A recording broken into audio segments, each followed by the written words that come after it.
Hello warriors. My name is Khan और ये है आपका अपना यूट्यूब चैनल मैडम खान। और इस चैनल पे हम नया इनिशिएटिव लेकर के आए हैं जिसमें हम प्रीवियस ईयर क्वेश्चंस पेपर को करा रहे हैं। और इस कड़ी में हमने स्टार्ट किया है सी सैट के पेपर से, क्योंकि आपको पता है पिछली बार सी सैट का पेपर कितना टफ़ हो गया था, और जिसे सिविल सर्विसेज एप्टीट्यूड टेस्ट भी कहते हैं, और इसे प्रीलिम्स का जीएस पार्ट पेपर 2 जिसे कहते हैं। और इस कड़ी में 2014 का पेपर कवर हो चुका है सारा, और 2015 के 2 पार्ट आ चुके हैं, और ये फाइनल है पार्ट थर्ड। तो चलिए शुरू करते हैं। और हाँ, हम इस इनिशिएटिव में सबसे पहले कॉम्प्रिहेंशन का पार्ट कवर करा रहे हैं सारे पेपर्स के, तो ये भी पार्ट कॉम्प्रिहेंशन का है। ओके, तो चलिए अब स्टार्ट करते हैं। तो ये आपके सामने है पैसेज 3 जो कि इंग्लिश का है, ठीक है। और मैं इसे स्क्रॉल कर दे रही हूँ, आप पॉज करके पढ़ सकते हो। और ये है इसका क्वेश्चन, और ये पैसेज 4।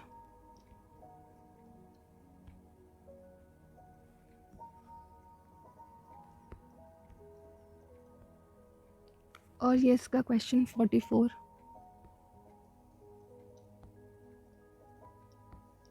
और ये पैसेज 5।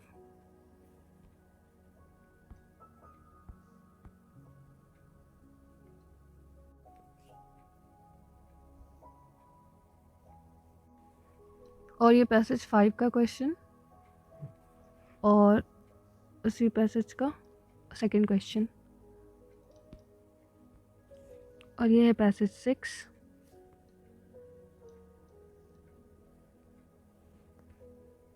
और ये रहा उसका क्वेश्चन। तो नेक्स्ट बढ़ते हैं हम अपने हिंदी के पैसेज की तरफ। तो लास्ट वीडियो में 42 तक हो चुका था, तो हम आगे देखेंगे इसके। ये है पैसेज 3। और पैसेज को पढ़ने से पहले हमेशा हमारा एक जो रूल रहा है कि हम क्वेश्चन को पढ़ेंगे ताकि हमारे दिमाग में माइंडसेट क्लियर रहे कि हमें पैसेज के अंदर किस चीज़ पे फोकस करना है। ओके, तो हमारा सेटल रहेगा माइंड इस वजह से। तो ये क्वेश्चन है कि सबसे निर्णायक अनुमान निकाला जा सकता है, ठीक है। अनुमान मैंने आपको बताया था कि अनुमान का क्या मतलब है, कि नॉट 100%, ठीक है। आप अनुमान लगा रहे हो कि लगभग, ठीक है। ओके, तो चलिए इस हिसाब से आगे देखते हैं कि इससे रिलेटेड और क्वेश्चन है। नहीं, ये एक ही क्वेश्चन है इसमें।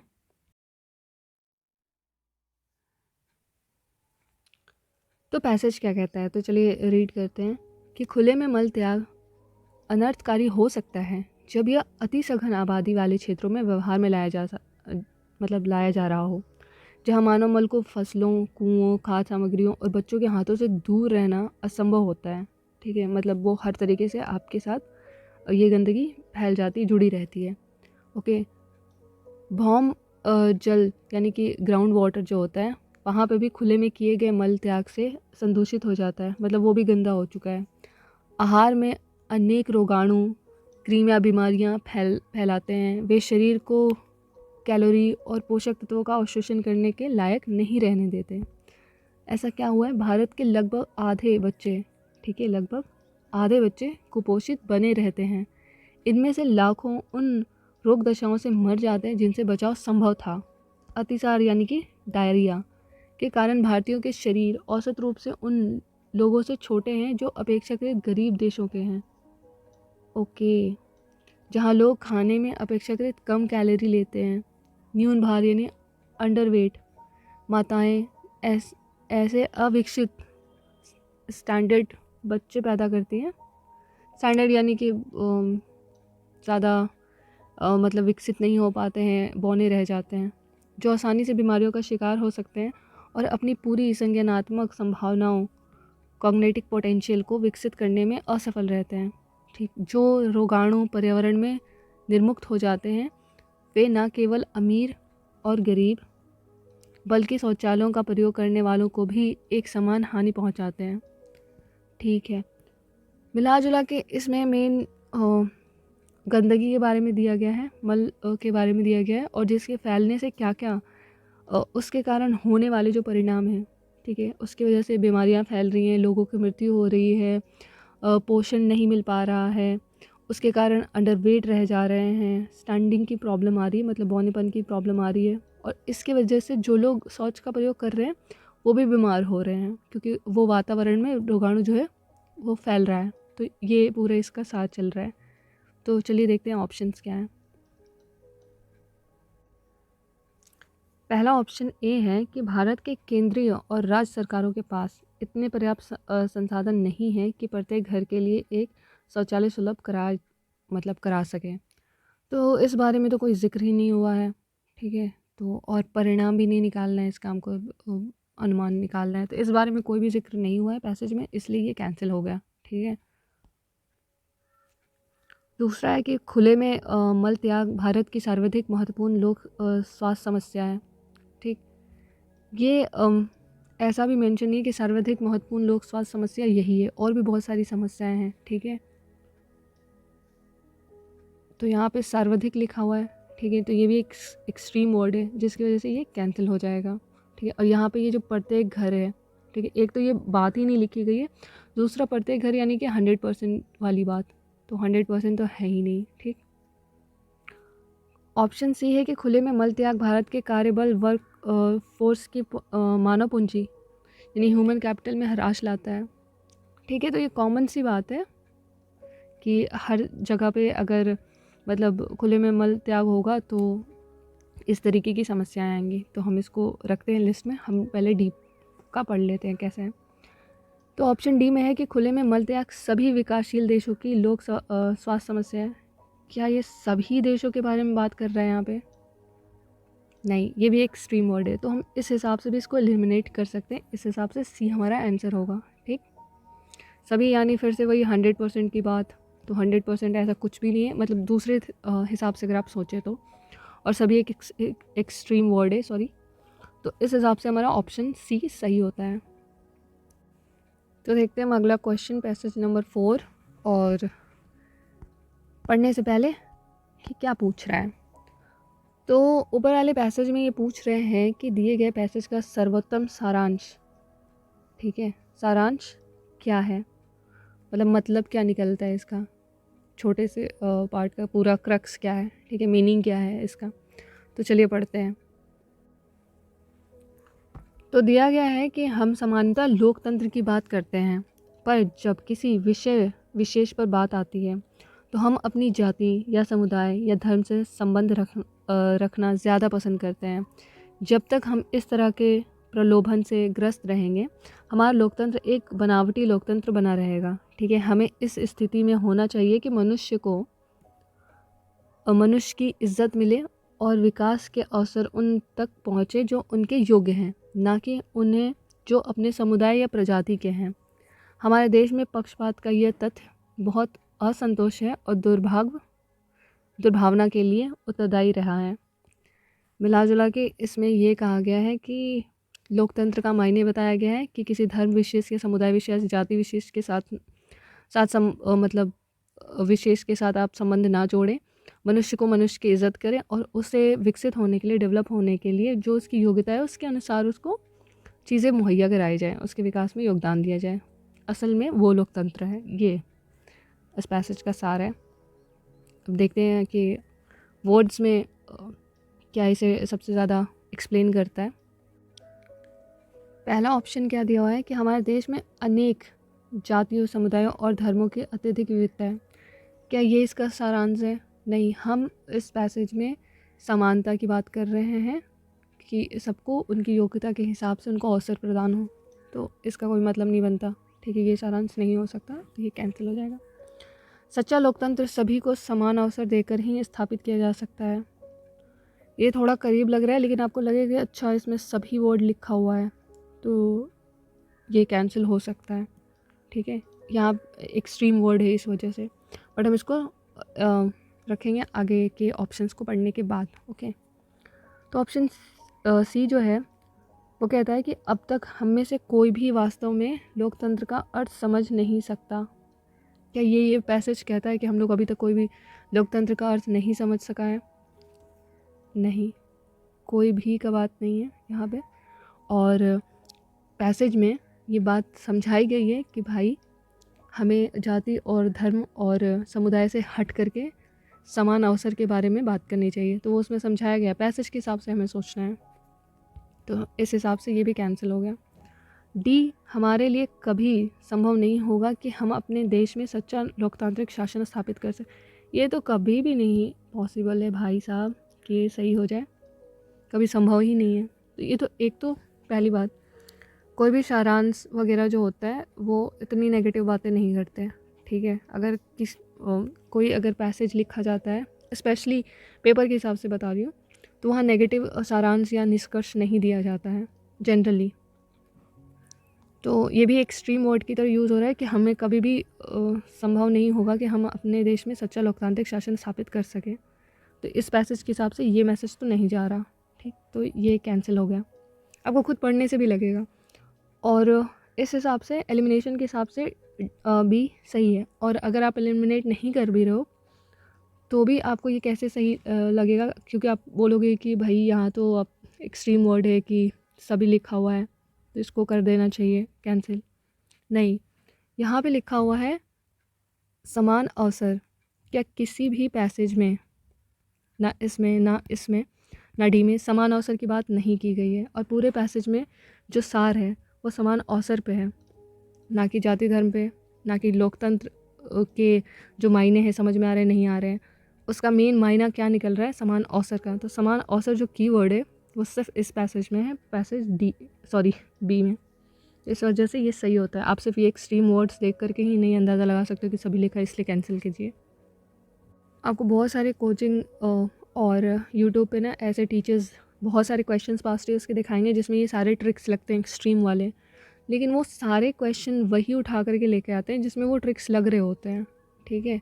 ऐसे क्वेश्चंस को वो नहीं रखते जिसमें जहाँ आपके सामने ये एक्सट्रीम सभी भी ना एक्सट्रीम वर्ड होता है 100%, तो ये डायरेक्टली कैंसिल किया जा सके। ओके, तो आपको ध्यान रखना है, आपको पैसेज के आधार पर ही आंसर देना है। नेक्स्ट पैसेज है हमारा पैसेज 5 और इसके क्वेश्चंस को देखते हैं। तो ये ऑप्शन वाले पैसेज है, तो ये हम पढ़ लेंगे, उसके बाद ऑप्शन एलिमिनेट कर सकते हैं। और इसी से रिलेटेड जो 46 नंबर क्वेश्चन है, तो इसमें कि पैसेज का जो महत्वपूर्ण जो है संदेश है वो क्या है। तो संदेश हमेशा पॉजिटिव होते हैं। और अगर दूसरा ट्रिक आपको जानना है तो संदेश जो है ना हमेशा पैसेज के ना लास्ट के पैराज में दिया होता है। जैसे आप जनरली सोचो कि आपने कोई स्टोरी पढ़ी या किसी ने आपको स्टोरी सुनाई, ठीक है, दादाजी पहले सुनाते थे या अभी भी आप कोई स्टोरी सुनते हो, मूवीज़ देखते हो, कुछ भी, कोई भी कहानी हो, तो उसका जो मैसेज होता है देने वाला वो हमेशा लास्ट में होता है, ठीक है। सारे कहानी सुनाने के बाद आपको लास्ट में वो मैसेज दिया जाता है और मैसेज हमेशा पॉजिटिव होता है, तो ये बात ध्यान रखिएगा। तो चलिए अब पैसेज पढ़ते हैं। चाहे कहानी, स्टोरी, मूवी कोई भी नेगेटिव हो, ठीक है, नेगेटिव थीम पे आधारित हो, लेकिन उसका हमेशा जो मैसेज होता है वो पॉजिटिव ही होगा। जैसे कि एनिमल मूवी, और आप सोचो कि सारी दुनिया जला दूंगा, इस तरीके के रोल्स, और आप रिलेट कर रहे होगे, लेकिन लास्ट में आपको पता चलेगा कि जैसे आपका मूड हो रहा है कि आप बदला लेने निकले हो सकता है किसी और का भी मूड हो जाए कि वो भी बदला लेने निकल जाए। तो खैर ये तो मजाक की बात है, लेकिन हाँ हमेशा मैसेज पॉजिटिव ही होता है। तो चलिए पैसेज को स्टार्ट करते हैं।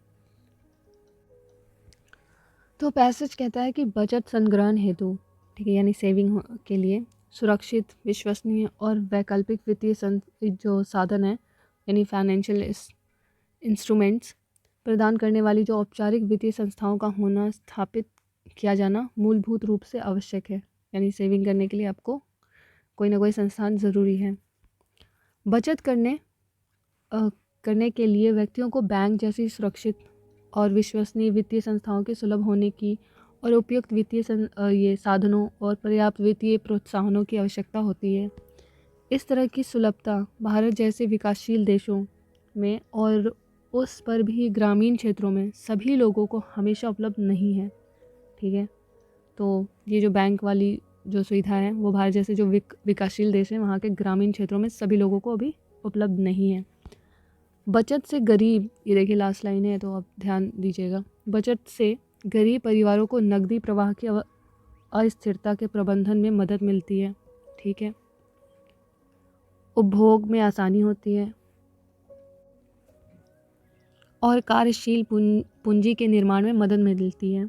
औपचारिक बचत तंत्र के सुलभ न होने से, ठीक है, अगर ये सुलभ नहीं होगा, गरीब परिवारों में तुरंत खर्च कर देने के प्रलोभन को बढ़ावा मिलता है।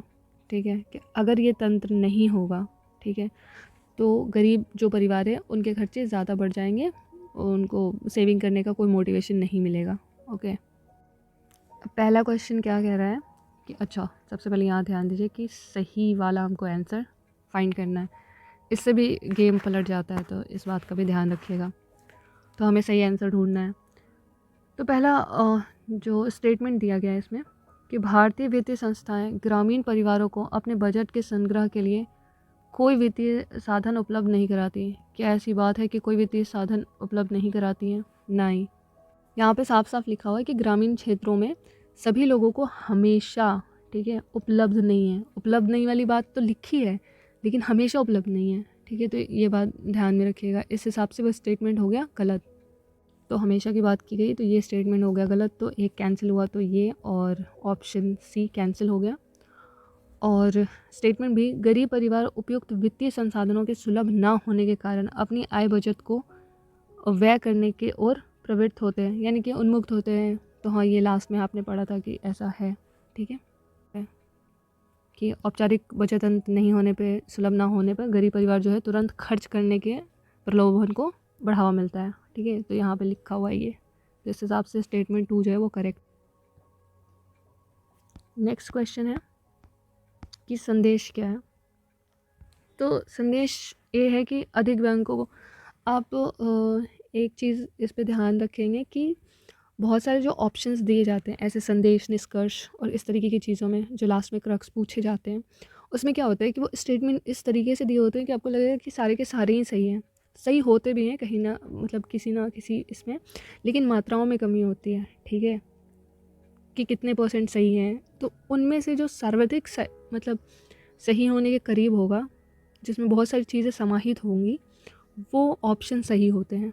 तो आपको ऐसा लगेगा, कन्फ्यूज़न होगा बहुत सारे इस तरीके के क्वेश्चन में कि ये तो सारे ही ऑप्शन सही हो रहे हैं, तो उनमें से जो बेस्ट ऑप्शन है वो क्या होगा, ये आपको ढूंढना होता है। तो चलिए देखते हैं। तो ऑप्शन ए जो कहता है कि अधिक बैंकों को स्थापित करना है, तो आपको लगेगा कि अच्छा, बैंक की कमी है, इस वजह से गरीब अपने खाते को खुलवा नहीं पा रहे हैं या वहाँ तक पहुँच नहीं हो रही है, तो इसलिए ज़्यादा बैंक को खुलवाना चाहिए।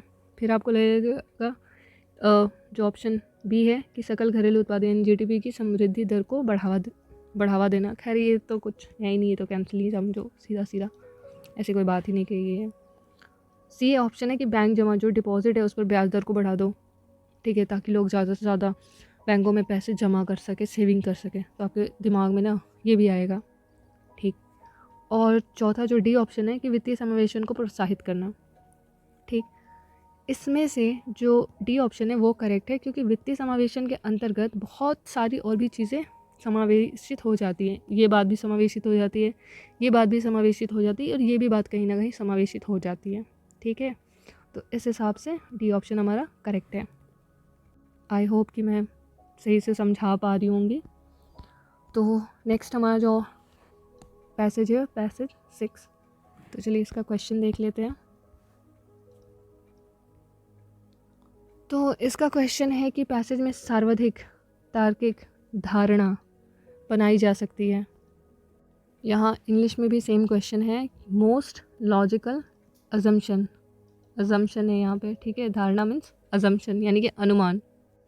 तो इधर आपको अनुमान लगाना है। ठीक है, और अनुमान के बारे में मैंने आपको बता रखा है पहले, यानी कि लगभग, नॉट 100%। ओके, चलिए तो देखते हैं। तो पैसेज में है कि सरकारों को ऐसे कदम उठाने पड़ सकते हैं जो अन्यथा व्यक्तियों के मौलिक अधिकारों का अति उल्लंघन करते हैं, जैसे किसी व्यक्ति की इच्छा के विरुद्ध उसकी भूमि का अधिग्रहण करना या किसी भवन निर्माण की अनुमति देने से इनकार करना। किंतु जिस बृहत्तर लोकहित के लिए ऐसा किया जाता है, उसे जनता यानी संसद द्वारा प्राधिकृत किया जाना आवश्यक है। यानी कि ऐसा हो रहा है, लेकिन ये करना ज़रूरी है। क्यों? प्रशासन के विवेकाधिकार को समाप्त किया जा सकता है, ठीक है। चूँकि सरकार को अनेकों कार्य करने पड़ रहे हैं, इस अधिकार को सीमा में रखना निरंतर कठिन होता जा रहा है। जहाँ विवेकाधिकार का प्रयोग करना होता है, वहाँ उस अधिकार के दुरुपयोग को रोकने के लिए नियम एवं रक्षा उपाय अवश्य होने चाहिए, ठीक है। तो जहाँ पे विवेकाधिकार हो रहे हैं, वहाँ पे ये रक्षा उपाय के रूप में आपके अधिकारों को सीमित करने की कोशिश की जाती है कभी कभी। आगे लिखा है कि ऐसी व्यवस्था की युक्ति करनी होगी जो विवेकाधिकारों के दुरुपयोग को यदि रोक ना सके तो न्यूनतम ही कर सके, ठीक है। अगर रोक नहीं सकती तो न्यूनतम कर सके। सरकारी कार्य मान्य नियमों और सिद्धांतों के ढांचे के अंतर्गत ही किए जाने चाहिए तथा निर्णय समान रूप से तथा पूर्वानुमेय यानी प्रिडिक्टेबल होने चाहिए, ठीक है। क्या वो पता होना चाहिए कि निर्णय किस तरीके का लिया गया है, प्रिडिक्ट किया जा सके। तो पूरे पैसेज में इस बारे में बात हुई है कि जो विवेकाधिकार या जनता के जो अधिकार हैं उसको पूरी तरीके से मतलब कंट्रोल ना करके या उनके जो विवेकाधिकार उनका दुरुपयोग ना करके उनको न्यूनतम किया जा सके, जो प्रशासन के मतलब उन्हीं के हक में है, ठीक है। तो इस तरीके के नियम है। चलिए आगे देखते हैं। तो ऑप्शन देखते हैं कि अनुमान लगाना है, नॉट 100%, ओके। तो चलिए पहला ऑप्शन है कि भारत को प्रशासन के सभी विषयों पर हमेशा विस्तृत विवेकाधिकार दिया जाना चाहिए। जी नहीं, ऐसा नहीं किया जाना चाहिए, ऐसा नहीं लिखा है और ये 100% वाली बात है, तो ये नहीं होगा, अनुमान नहीं लगाना है इस पर।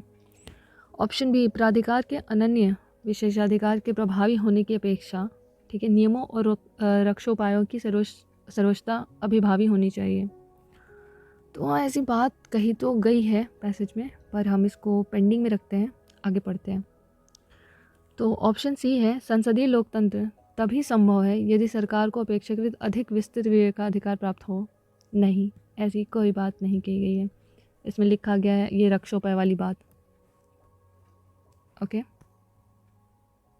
और ऑप्शन डी की उपयुक्त में से कोई भी कथन ऐसी तार्किक धारणा नहीं है जो पैसेज से बनाई जा रही है। तो ऐसा तो नहीं लग रहा है, मुझे लग रहा है कि ये जो बी ऑप्शन है वो सही है। क्यों? क्योंकि ये चीज़ ना पैसेज में लिखी हुई है। चलिए मैं आपको दिखाती हूँ। यहाँ आपको इस बारे में जिक्र दिख रहा होगा कि जहाँ विवेकाधिकार का प्रयोग करना होता है, वहाँ उस अधिकार के दुरुपयोग को, ठीक है, रोकने के लिए रक्षोपाय आवश्यक होना चाहिए। तो इसी बात को वहाँ पे सारांश में लिखा गया है, ठीक है।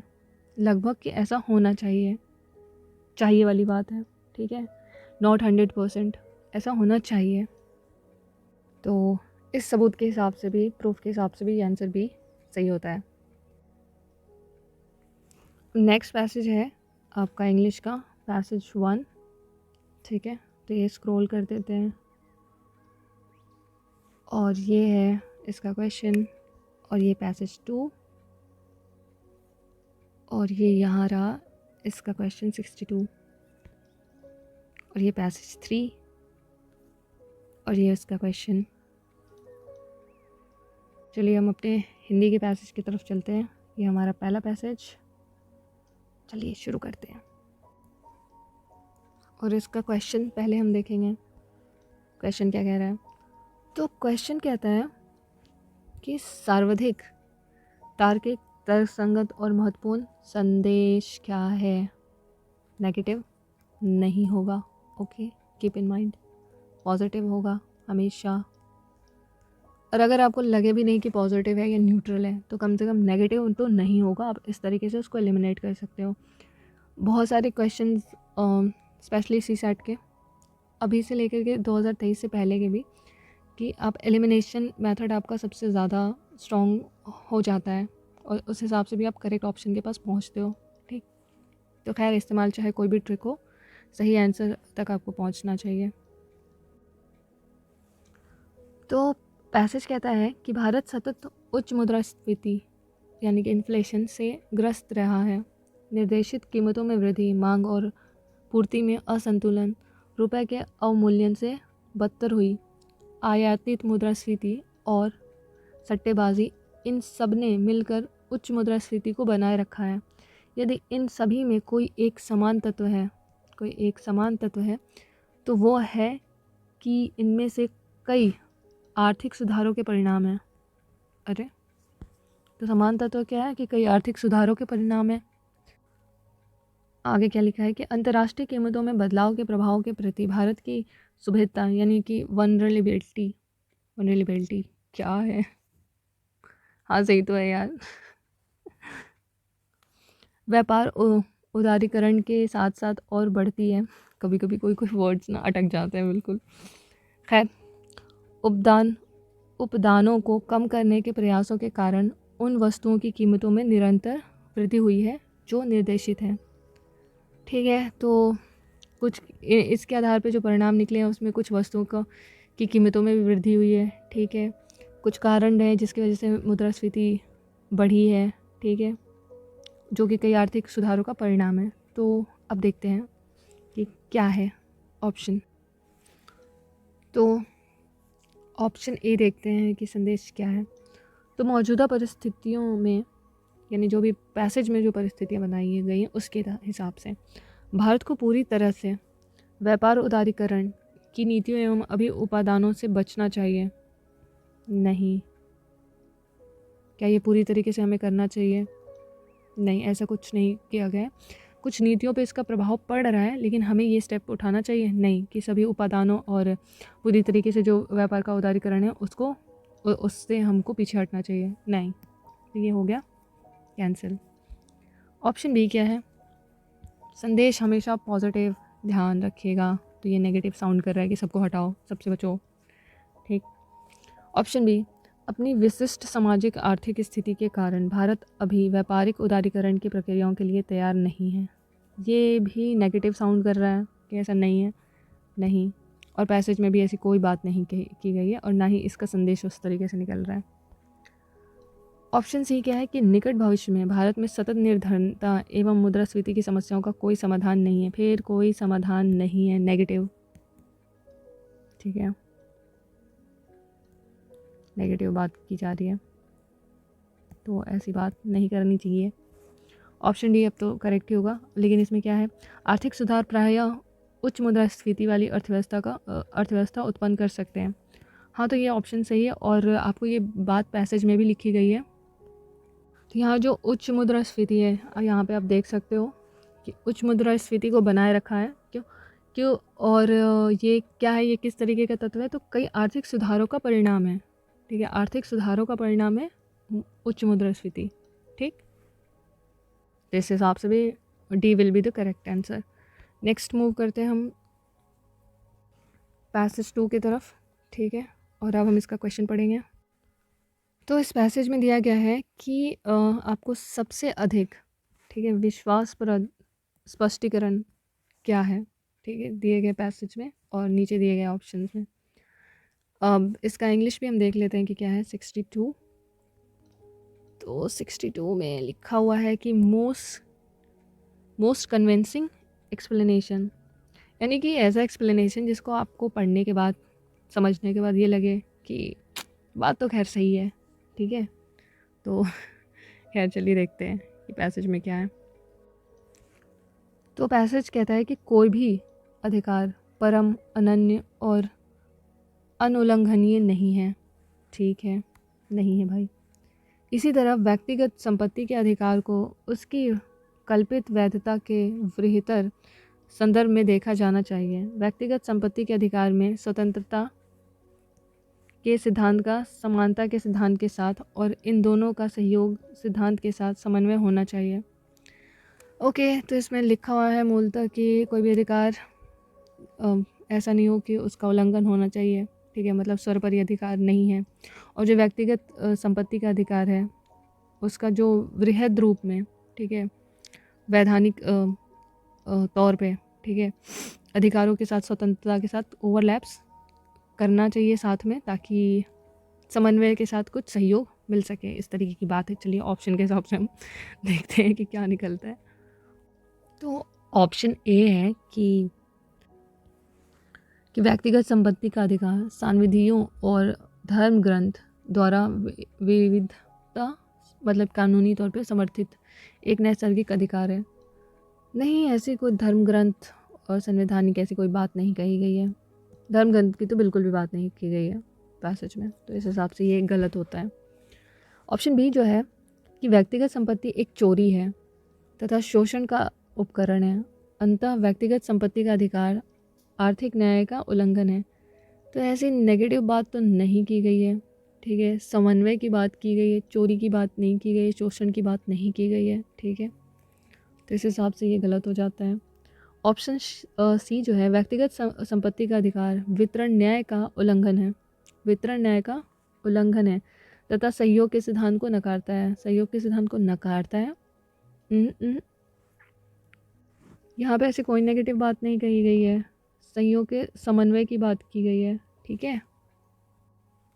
तो इस हिसाब से ये सी कैंसिल हो जाता है और डी ऑप्शन सही हो जाता है। तो खैर इसको पढ़ते हैं कि आर्थिक न्याय का व्यापक विचार, ठीक है, इस बात की मांग करता है कि प्रत्येक व्यक्ति के संपत्ति अर्जन के अधिकार को दूसरे के संपत्ति अर्जन के अधिकार के साथ क्या लिखा है, क्या सामंजस्यपूर्ण होना चाहिए। सामंजस्यपूर्ण यानी कि सहयोग के मूल भाव जिसमें अंकित होते हैं, ठीक है, साथ में लेकर के होने चाहिए, समानता के साथ होनी चाहिए।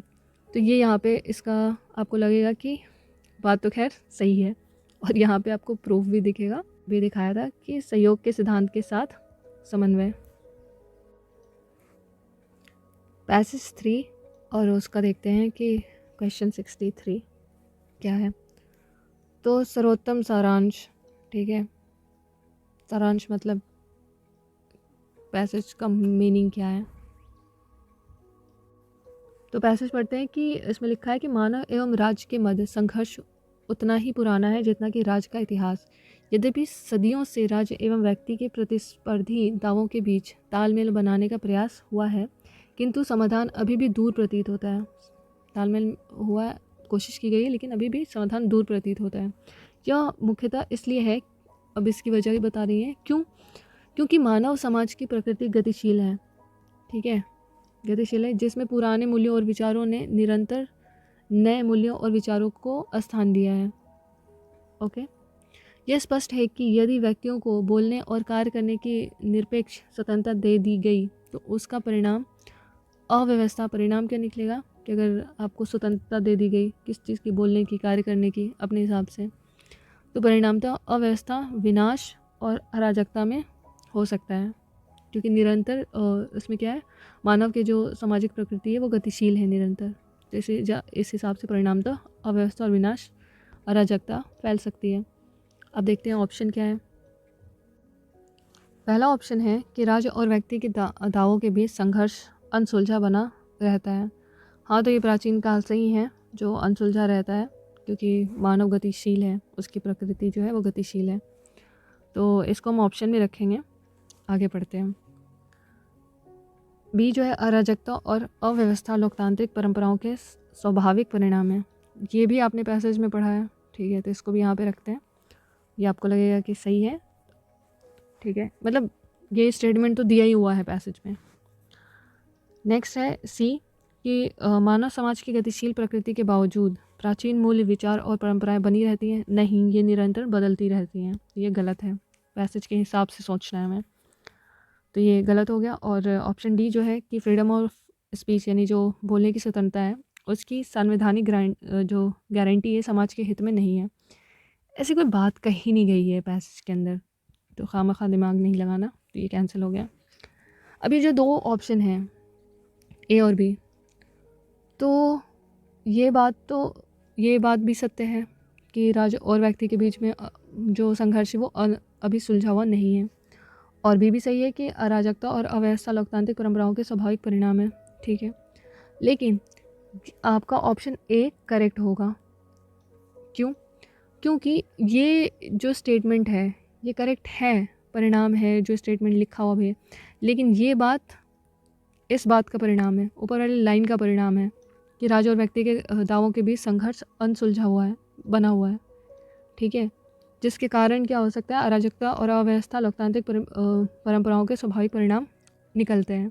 तो यानी कि ये जो स्टेटमेंट ए है वो बी से ज़्यादा बड़ा है, बी से ज़्यादा व्यापक है, ठीक है। तो जो इस बात को भी, बी ऑप्शन को भी समाहित कर लेता है, तो इस हिसाब से ए जो है वो करेक्ट हो जाएगा। ये आगे देखेंगे हम कि पैसेज 4 इंग्लिश का, और ये स्क्रॉल कर दूंगी मैं, और ये है इसका क्वेश्चन।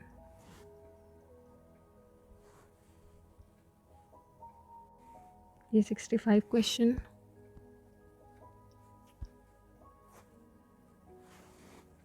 और ये 66,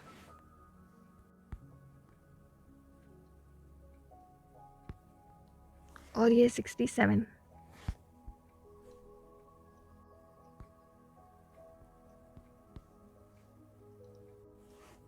और ये हमारा हिंदी का पैसेज है, पैसेज 4, और ये पैसेज बहुत काफ़ी बड़ा है, और ये उससे रिलेटेड क्वेश्चन। तो चलिए पहले हम क्वेश्चन पढ़ेंगे। क्वेश्चन क्या कहता है? तो क्वेश्चन कहता है कि जलवायु परिवर्तन में विकासशील देशों की भूमिका के संदर्भ में, ठीक है, जलवायु परिवर्तन की बात है और विकासशील देश की भूमिका के बारे में कहा गया है। संदर्भ में UNFCCC के अंतर्गत बहुपक्षीय वार्ताओं में कौन से गहन चर्चा का विषय है? ठीक है, गहन चर्चा का विषय है। तो ये हम पैसेज पढ़ेंगे तो हमें पता चलेगा कि पैसेज में क्या लिखा है। नेक्स्ट क्वेश्चन जो है 65, उसमें लिखा गया है कि जो सम्मेलन हुआ है UNFCCC की, उसमें विकसित देशों पर वित्तीय सहायता का प्रावधान करने की जिम्मेदारी किस कारण से डाला जाता है? तो यहाँ कारण है 66 नंबर जो क्वेश्चन है वो है कि विकासशील देशों के बारे में, कि इनसे संबंधित जो है पैसेज में अनुमान निकाला जा सकता है कि जलवायु परिवर्तन से उनके आगे क्या क्या क्या क्या है। घरेलू वित्त पर प्रभाव पड़ना संभावित है, बहुपक्षीय व्यापार की क्षमताओं पर प्रभाव पड़ना संभावित है। देखते हैं प्रभाव के बारे में दिया गया है, प्रभाव, ठीक।